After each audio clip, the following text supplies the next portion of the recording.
नमस्कार। तो आज मैं बात करता हूँ एक बहुत ही एक कॉमन शब्द है जो हम सुनते हैं, वोट बैंक। कि ये वोट बैंक क्या होता है और क्या ये वोट बैंक सिर्फ जाति या धर्म से बनता है। तो देखिए, वोट बैंक तब होता है जब जो ये राजनीति की भाषा में जिसे हम वोट बैंक कहते हैं वो बिजनेस की भाषा में होता है, जिसे हम बोलते हैं हमारा कस्टमर सेगमेंट। कि जब मर्सिडीज कार लॉन्च करती है हिंदुस्तान में, मर्सिडीज की कार होती है तो वो लोअर मिडिल क्लास या मिडिल क्लास या अपर मिडिल क्लास को भी टारगेट नहीं करते। उनको मालूम है कि हमारी कम से कम कार 30 लाख रुपए की है, तो ये वही खरीदेगा जिसके पास उतनी हैसियत होगी, और वो उसमें वो खुश है। उनको नहीं बनानी 3 लाख रुपए की कार। तो उसी तरह राजनीति में कुछ पार्टियां, कुछ दल थे जो कि पूरे हिंदुस्तान को साथ लेके चलते थे, मैं इन शब्दों का प्रयोग करूं तो, या उनका कोई वोट बैंक नहीं था। और शायद जब देश आजाद हुआ तो वो पार्टी कांग्रेस थी। धीरे धीरे करके जो नई नई पार्टियां आई, उन्होंने ये सोचा कि भाई जब तक हम कुछ स्पेशल नहीं करेंगे, अलग से नहीं करेंगे, तब तक हम ये वोट बैंक कैसे तोड़ेंगे। तो भारतीय जनता पार्टी ने हिंदुत्व का झंडा उठा लिया और एक तरह से उन्होंने नॉन मुस्लिम अपना वोट बैंक बनाने की कोशिश करी। तो अगर एक देश के 15% लोग उन्हें वोट नहीं देते तो बाकी 85% में से कुछ लोग, जिनको उस 15% लोगों से कुछ बहुत ज्यादा लगाव नहीं है, वो फिर भाजपा के कोर वोटर बन जाते हैं। राइट। इसका मतलब ये नहीं कि सारे हिंदू भाजपा को वोट देते हैं। अगर ऐसा होता तो फिर भारतीय जनता पार्टी के 85% वोट शेयर होना चाहिए थे पूरे लोकसभा के चुनाव में। लेकिन ऐसा करके उन्होंने 15% वोट शेयर खोया अगर, तो इन 85 में भी कुछ 15-20% वोट शेयर है जो उनका परमानेंट हो गया। इसी तरह से हर राजनीतिक दल ने अपना अपना वोट बैंक बनाया।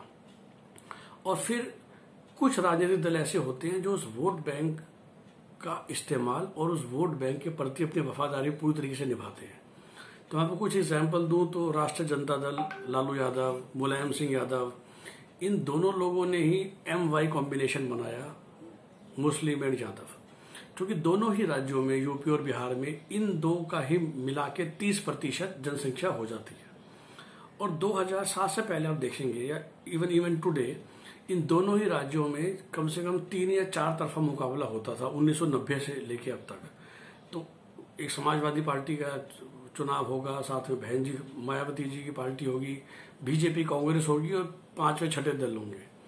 ऐसे ही बिहार में एक लालू जी की लालटेन चलती थी तो भाजपा अपने उम्मीदवार खड़े कर रही है, कांग्रेस तो थी, फिर समता party, Janata Dal United, RLSP, लोक जनशक्ति पार्टी, टोटल मिला के 6-7 पार्टी हो जाती हैं। मतलब कि जो वोट होता है वो 6-7 जगह पे बढ़ता है। उसकी वजह से अगर आपके पास 30% भी वोट शेयर आ जाता है तो आपकी सरकारें बन जाती हैं। तो आप 2012 का उत्तर प्रदेश असेंबली का रिजल्ट देखेंगे दोबारा, या 2007 का देखेंगे, जब 2007 में BSP की और 2012 में समाजवादी पार्टी की कंप्लीट सरकार बनी, तो दोनों में से किसी के पास भी 50 छोड़िए 40% भी वोट शेयर नहीं था, 35 से भी कम था। लेकिन जो बाकी थे, तो मायावती जीती, उनके पास अगर 32 है तो 26 समाजवादी पार्टी के पास है, 20 भारतीय जनता पार्टी के पास है, तो बहुत इक्वल डिवाइडेड बाकी वोटरों में था। तो उनकी सीटें तो आ गई लेकिन वोट शेयर सिर्फ 35% था। ऐसे ही बिहार में जब 3 बार लालू जी जीते तो अगर वोट शेयर देखेंगे, क्या उनके तो पूर्ण बहुमत भी शायद एक ही बार आया था 95 में मुश्किल से, लेकिन हर बार जैसे कहते हैं बस सरकार बन गई 28-30% वोट पकड़ के। और यही इन दोनों पार्टियों की सक्सेस का कारण था कि इन्होंने अपना वोट बैंक को अच्छी तरीके से पकड़ के रखा। अब जब आप वोट बैंक बनाते हो तो आपको उल्टा भी उनके लिए काम करना पड़ता है जो होता है। और अब मैं आपको दूसरा एग्जाम्पल से देता हूँ कि क्षेत्रीय वोट बैंक कैसे बनता है। तो ये बात सच है कि पहले भजन लाल जी थे हरियाणा में, एक सीट है हिसार के अंदर आदमपुर, अब उनका बेटा जीतता है कुलदीप बिश्नोई पिछले कई सालों से। तो मैं हमेशा सोचता था कि ऐसा क्या है कि ये जो आदमपुर के लोग हैं ये बिल्कुल, क्योंकि ठीक है आपके पास 10, 20, 50 आपके वफादार हो सकते हैं, लेकिन 2 लाख लोग तो आपके वफादार नहीं हो सकते।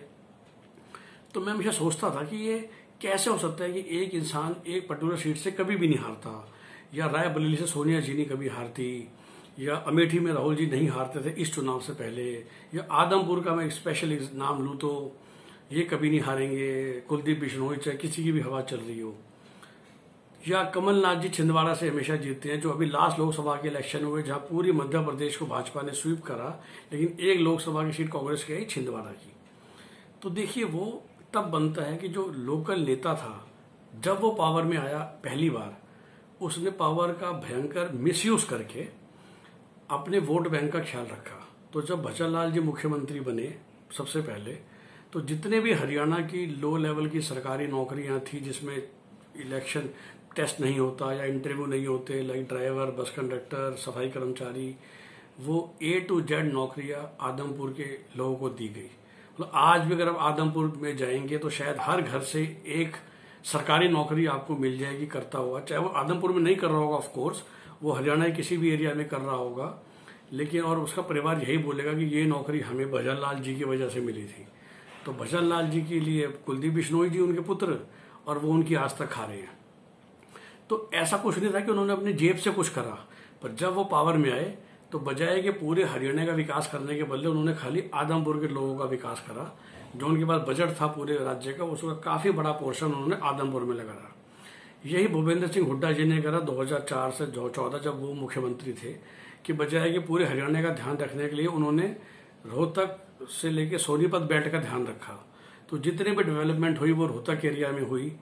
तो अगर आप यहाँ दिल्ली की तरफ जाते हैं तो जो उनका अपना आता है गढ़ी सांपला किलोई से लेके ना ही GT रोड ना ही हिसार रोड, जो बीच का एरिया पड़ जाता है सोनीपत से जो कनेक्ट कर रहा है रोहतक को, उस क्षेत्र पे पूरा का पूरा फोकस और पूरा का पूरा पैसा भूपेंद्र सिंह हुड्डा जी ने लगाया। क्योंकि उनको भी मालूम है कि मेरे को 90 सीट नहीं चाहिए। तो इस क्षेत्र में अगर मेरा दबदबा रह जाए तो देखिए, जब आप 90 की 90 सीट के लिए काम करेंगे, पैसा तो लिमिटेड है ना, पैसा तो लेट से आपका 1000 रुपये है। अब 1000 रुपये अगर आप 90 सीट पे लगाएंगे तो हर एक सीट पे आप 10 रुपये खर्च करेंगे, दिखेगा नहीं लोगों को। लेकिन वही 1000 रुपये आप 30 सीट पे लगाएंगे तो उस सीटों पे 30-30 रुपये लग जाएंगे, लोग बड़े खुश हो जाएंगे क्योंकि उनको एक सब्सटैंशियल चेंज नजर आएगा। तो ये जो नेता होते हैं ये बहुत, अब समझदार बोलूं या लालची बोलूं या मतलबी बोलूं, शायद तभी देश की खैर ये हालत है, लेकिन अभी हम उस बारे में बात नहीं कर रहे। तो ये जो नेता होते हैं, चाहे वो पहले भजनलाल जी थे, चाहे वो भूपेंद्र सिंह हुड्डा जी हो गए, चाहे वो मायावती हो गई, चाहे वो अखिलेश या लालू जी हो गए, या शिवसेना मुंबई में हो गई। एक बार मुझे बाला साहब ठाकरे का इंटरव्यू याद है, जब पहली बार सरकार बनी थी भाजपा शिवसेना की 95 में, तो 2000 में, तो उनसे कहा गया कि भाई ये तो आप बड़ा भेदभाव कर रहे हैं और सारे नौकरियां शिव सैनिकों को दी जा रही है। तो उन्होंने खुल के बोला क्यों ना दूं, जब वो मेरे लिए पिछले 25 साल से मेहनत कर रहे हैं, काम कर रहे हैं, वो मेरे वोटर हैं, वो मैं उन्हें नौकरी क्यों ना दूं। जिसको नौकरी चाहिए वो शिवसेना में आ जाए और मुझे वोट डाले, ऐसा खुल के बोला उन्होंने कि अगर जिसको भी नौकरी चाहिए वो मुझे वोट दे। असलियत में ऐसा ही होता ग्राउंड लेवल पे। तो कुछ पॉलिटिकल पार्टियां इस चीज को नहीं करती या नहीं करना चाहती, मैं नाम नहीं लेना चाहूंगा, तो वो बायस नहीं करती हैं, तो वो सबको एक्चुअली साथ लेकर चलती हैं। लेकिन कुछ पार्टियां ऐसा करती हैं जिसमें कि समाजवादी पार्टी हो गई यूपी में, RJD हो गई बिहार में, जिनका एकमात्र मकसद होता है कि हम अपने वोट बैंक का काम करेंगे। तो जैसा मैंने कहा कि हुड्डा जी ने 30 विधानसभा क्षेत्रों में काम किया 90 में से, बाकी 60 को बिल्कुल छोड़ दिया। कहते यहां से मुझे वोट मिले ना मिले, ये 30 में अगर जीत जाऊं, 10-12 यहाँ वहां से आ जाएंगी, जातीय समीकरण ये वो 3 कोणीय मुकाबले होंगे, बीजेपी, कांग्रेस और नेशनल लोकदल, हमारे 47 विधायक आ जाए, हमारी सरकार बन जाएगी। उनको 90 में 70 चाहिए ही नहीं थे। ऐसे नेता ऐसा सोचते हैं कि हमें तो 90 में से 45 या 46 चाहिए ना, हमें 60-70 तो चाहिए ही नहीं। तो सिमिलरली ऐसा ही लालू जी सोचते हैं या समाजवादी पार्टी सोचती है कि बस 403 में से 205 आ जाए या 243 में से 125 में आए तो हमारा काम बन गया, सरकार हमारी, पावर हमारे हाथ में। और उसका इस्तेमाल करते हुए जो उनका वोट बैंक है, तो हुड्डा जी ने इन 30 सीटों का ध्यान रखा और वही 30 सीटें इस बार उनको मिली हरियाणा विधानसभा में। अगर आप गौर से देखेंगे तो एक बिल्कुल एरिया फिक्स है, सारी की सारी विधानसभा की जो उनकी सीटें हैं वो तकरीबन रोहतक टू सोनीपत बेल्ट में है। और ऐसा ही मुलायम सिंह जी, तो ऐसा ही आदमपुर में किसी को भी खड़ा कर लो, भजनलाल के परिवार की जीत निश्चित है।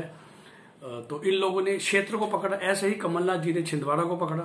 तो मैं तो कभी छिंदवाड़ा नहीं गया, लेकिन मेरे मध्य प्रदेश के दोस्त बताते हैं कि छिंदवाड़ा मध्य प्रदेश के अंदर इतना बड़ा इंडस्ट्रियल टाउन है कि वहां कोई बेरोजगार नहीं है।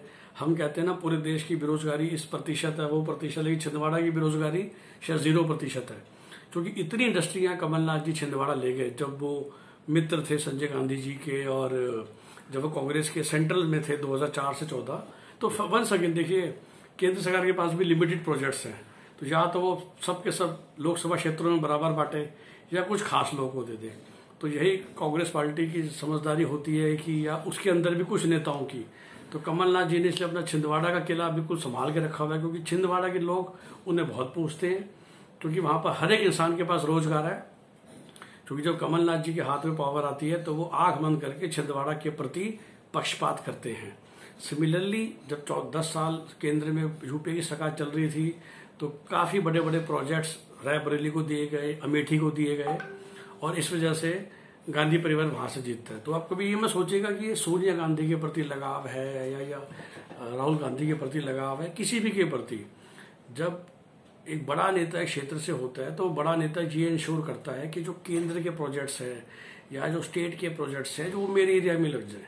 तो शुगर मिल लगनी है, 10 लोकसभा क्षेत्र हैं, या कोई स्टील प्लांट नया लगना है, कोई रबर फैक्ट्री लगनी है, कोई सरकारी बड़ी डिफेंस फैक्ट्री लगनी है, तो वो जिस लोकसभा क्षेत्र में लग जाएगी तो उस क्षेत्र के लोगों के लिए तो वही नेता बड़ा हो गया जो क्षेत्र में रोजगार ले आया। तो फिर वो वोटर जो होते हैं वो उसके पक्के हो जाते हैं। तो इस तरह वोट बैंक बनाया जाता है। कभी कभार वो धर्म से बनता है जो ओवैसी जी बनाते हैं, कभी कभार वो जाति से बनता है, कभी कभार वो क्षेत्रों में भी बनता है काम करा के, कभी कभार वो इंडिविजुअल इंसान का भी बन जाता है। और इस तरह से काफी लोग हिंदुस्तान में वोट बैंक की राजनीति करते हैं, जहां वो अपने वोट बैंक के प्रति पक्षपात करवाते हैं ताकि उनकी अपनी सीट 100% सेफ रहे और निकल जाए। आई होप कि आपको ये वीडियो सुनने में अच्छा लगा होगा। धन्यवाद।